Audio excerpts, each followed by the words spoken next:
Most important meeting ছিল president Xi Jinping এর সাথে আমাদের চিফ অ্যাডভাইজার প্রফেসর ইউনূসের বায়োলেটারাল মিটিং, এবং এটা আমি বলবো যে এটা একটা গ্রান্ড সাকসেস ছিল। ওনার যেভাবে উনি প্রেসিডেন্ট শি জিনপিং স্যারকে মিটিংয়ে নিলেন এবং এই যে পুরো মিটিংটার মধ্যে যে হৃদ্যতা ছিল সেটা সবাইকে মানে ইট টাচড এভরিওয়ান।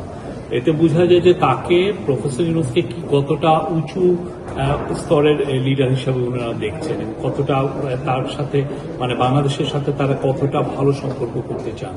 তো প্রফেসর ইউনূস তার বক্তব্যে চায়নার সাথে বাংলাদেশের যে হিস্টোরিক্যাল যে কানেকশন সেগুলো বলেছেন। এবছর যে আমাদের সাথে চায়নার যে ডিপ্লোম্যাটিক রিলেশনশিপের 50 বছর পূর্তি উপলক্ষে সেটা বলেছেন, এবং চায়নার সাথে আমাদের যে সমস্ত ইস্যুগুলো আছে যেগুলো বিষয়ে আমরা চায়নার সত্যিকার অর্থে সাপোর্ট চাচ্ছি সেই বিষয়গুলো উনি বলেছেন।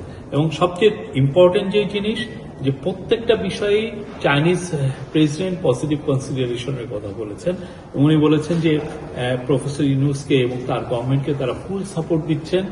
এবং আরেকটা কথা যেটা এই পুরো ভিজিটের একটা অন্যতম দিক ছিল যে চাইনিজ ইনভেস্টরদেরকে বাংলাদেশে ইনভাইট করা। প্রফেসর ইউনূস এটা বলছিলেন, যেখানে আপনি গোয়া ফোরামে আপনি দেখেছেন যে কালকে উনি এটা বলেছেন, আজকে উনি এই কথাটা আবার বলেছেন মিটিংয়ে। এবং সেক্ষেত্রে প্রেসিডেন্ট শি জিনপিং বলেছেন যে ওনারা এনকারেজ করবেন চাইনিজ ইনভেস্টররা যাতে বাংলাদেশে ইনভেস্ট করে। প্রস্তাবিত তিস্তা ব্যারেজ প্রকল্প নিয়ে কোনো আলোচনা? তিস্তা ব্যারেজ এটা ওয়াটার রিসোর্স ম্যানেজমেন্ট এর ব্যাপার কোঅপারেশনের কথা এসছে, সেখানে তিস্তার বিষয়টাও এসছে, তিস্তার এই প্রকল্পের সাহায্যের কথাটাও এসছে। তো আমরা আশা করছি যে বাংলাদেশের সাথে চায়নার যে সম্পর্ক এটা সামনে আরো আমরা যে একটা নতুন স্কেলে যাবে, নতুন অধ্যায় সূচিত হবে। এবং আমরা মনে করি চাইনিজ ইনভেস্টররা যদি বাংলাদেশে বড় অর্থে প্রচুর ইনভেস্ট করেন, যেমন বাংলাদেশ কিন্তু মানে 2016 সালের থেকে আমরা বলে আসছিলাম যে চাইনিজদের জন্য একটা প্রাইভেট ওদের জন্য একটা চাইনিজ ইকোনমিক জোন করা হবে, কিন্তু এটা কাজ কিন্তু এগোয় নেই। কি কারণে এগোয় নেই আমরা জানি না, বাট এই আমাদের গভর্নমেন্ট আসার পরেই খুব দ্রুত চাইনিজ ইকোনমিক জোনের কাজ হচ্ছে এবং by this year end of this year এইটা দ্রুত কাজ শুরু হবে। এবং সেইটার আলোকে প্রচুর ইনভেস্টররা তাদের ইনভেস্টমেন্ট শো করেছেন, কিন্তু অবভিয়াসলি চায়নার ইনভেস্টররা তাদের গভর্নমেন্টের দিকে তাকিয়ে থাকে যে তাদের গভর্নমেন্ট কি বলে।